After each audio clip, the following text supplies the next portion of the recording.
By the year 2030, the world could be facing a serious problem. Not robots replacing doctors or futuristic hospitals run entirely by artificial intelligence. The problem is actually much simpler and much more real. The world might not have enough doctors.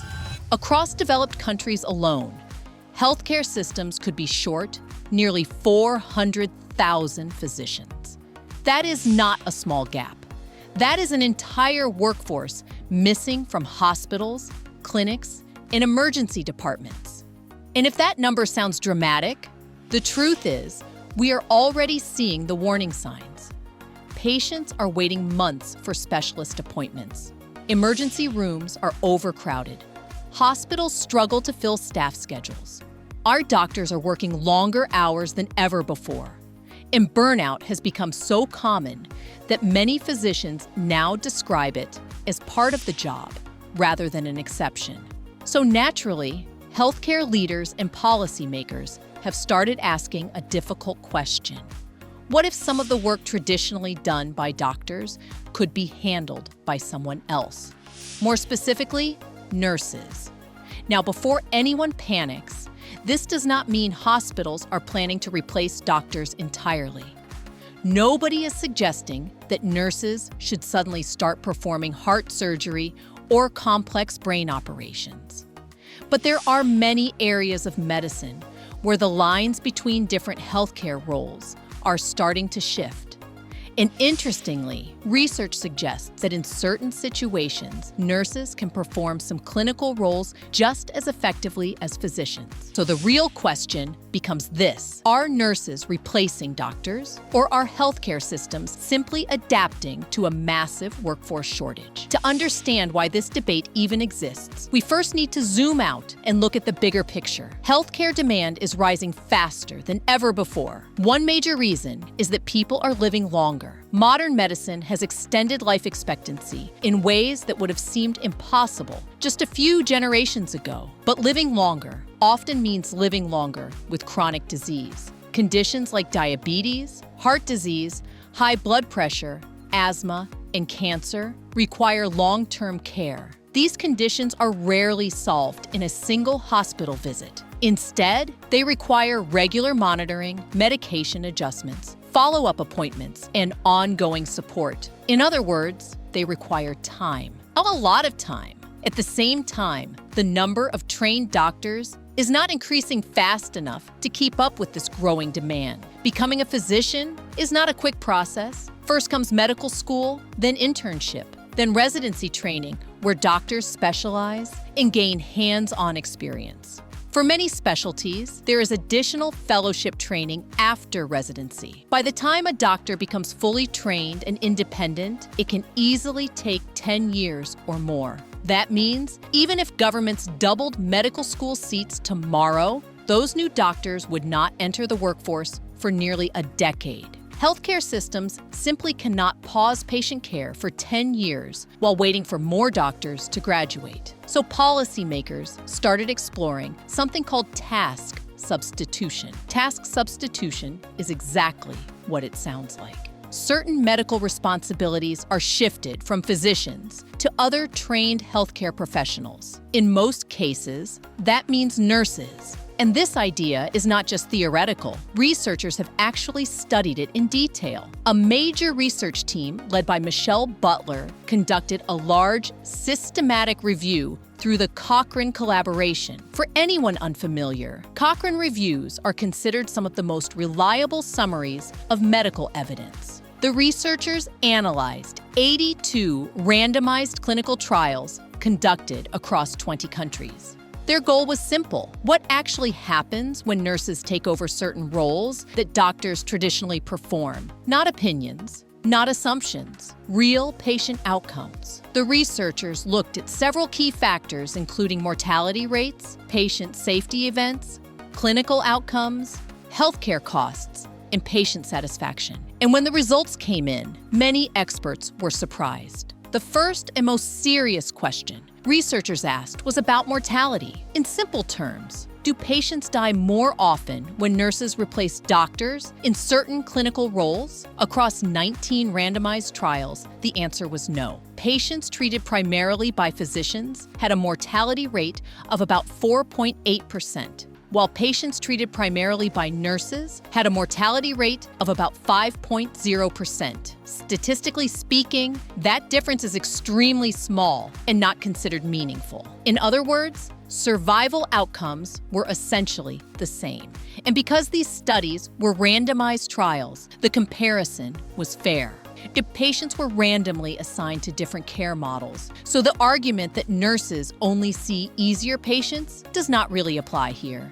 Next, researchers looked at patient safety. This includes things like medication errors, infections, misdiagnoses, and treatment complications. 31 studies evaluated these safety outcomes, and once again, the results were very similar. Safety events occurred in about 12.3% of physician-led care models, while nurse-led care models reported a rate of around 11.3%. In some studies, nurse specialists actually showed slightly fewer complications. Now, this does not mean nurses are magically better at everything, but it does suggest something important. With proper training and clear clinical protocols, nurses can safely manage many types of routine care. Researchers also examined outcomes for specific diseases, and this is where things became even more interesting. For patients with diabetes, nurse-led clinics often achieved better blood sugar control, measured through lower HbA1c levels. In cancer clinics, survival outcomes were the same, regardless of whether care was led by doctors or nurses. However, patients often reported better emotional support and psychological well-being when managed by nurse specialists. For hypertension, blood pressure control was nearly identical between physician-led and nurse-led care models. For asthma patients, lung function outcomes were also very similar. So clinically speaking, nurse-led care often produced results that were just as good as physician-led care in certain settings, especially when treatment followed clear medical guidelines and structured protocols. Of course, another big question always appears in healthcare discussions, and that question is money. Doctors generally earn higher salaries than nurses, so at first glance, replacing doctors with nurses might seem like an easy way to reduce healthcare costs. But the research suggests the financial picture is more complicated. Across 36 trials that examined costs, the results were mixed. 17 studies showed lower costs when nurses took on certain clinical roles. 10 studies showed no major difference, and 9 studies actually showed higher costs. In some hospital environments, nurse-led care resulted in more diagnostic tests or slightly longer hospital stays, which can increase overall healthcare spending. In outpatient clinics, especially those focused on chronic disease management, nurse-led care often reduce costs by improving efficiency and reducing unnecessary physician visits. So the financial impact depends heavily on the type of care in the setting in which it is delivered. The key takeaway from all this research is not that nurses should replace doctors everywhere. No serious healthcare expert is suggesting that. You probably would not want someone performing brain surgery after a short training course. But there are clearly areas where substitution works extremely well. Chronic disease management is one example. Screening programs are another. Routine follow-up appointments, preventive care, and medication adjustments are also areas where nurses can operate very effectively within structured protocols. This allows physicians to focus their time on more complex and specialized medical cases. However, once we move from research studies into real healthcare systems, the situation becomes more complicated. Take the United Kingdom, for example. The UK healthcare system faces a major workforce crisis. But many doctors argue the problem is not simply a shortage of doctors. There is also a shortage of training opportunities. Medical trainees need hands-on clinical exposure to develop their skills. They need procedures. They need patient interactions. They need real-world practice. At the same time, new roles like advanced nurse practitioners and physician associates are increasingly taking on clinical responsibilities. In some situations, these responsibilities overlap with tasks that medical trainees traditionally performed during their training. This creates concern among some doctors about something called training dilution. If procedures are performed by other clinicians,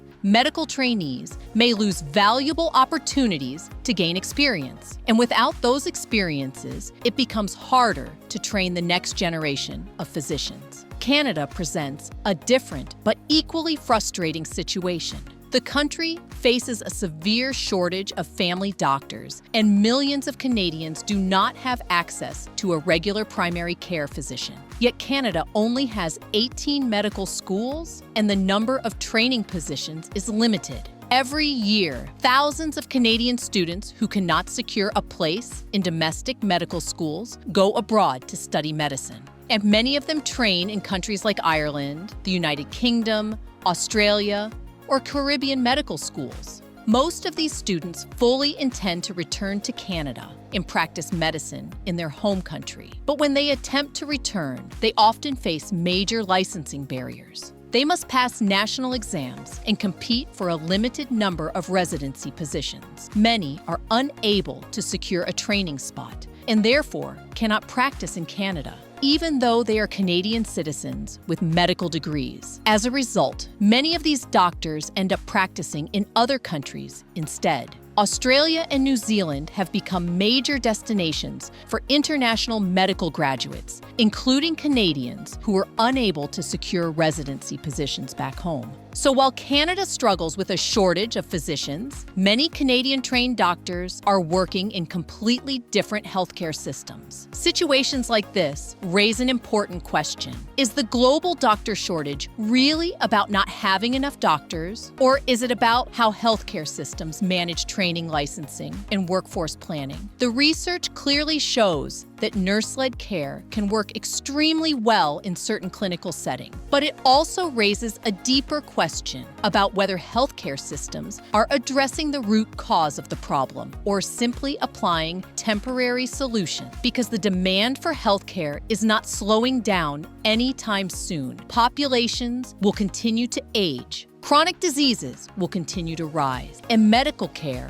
will continue to become more complex. That means healthcare systems will need smarter workforce strategies, and those strategies will likely involve teams made up of many different professionals: doctors, nurses, physician assistants, pharmacists, therapists, and many others working together. One thing, however, is very clear. By the year 2030, healthcare systems around the world will face enormous pressure. There may simply not be enough doctors to care for every patient who needs help. That means healthcare leaders will need to carefully decide where physicians are absolutely essential and where other healthcare professionals can safely step in. Because the biggest mistake any healthcare system can make is assuming that tradition alone should determine how medicine is practiced.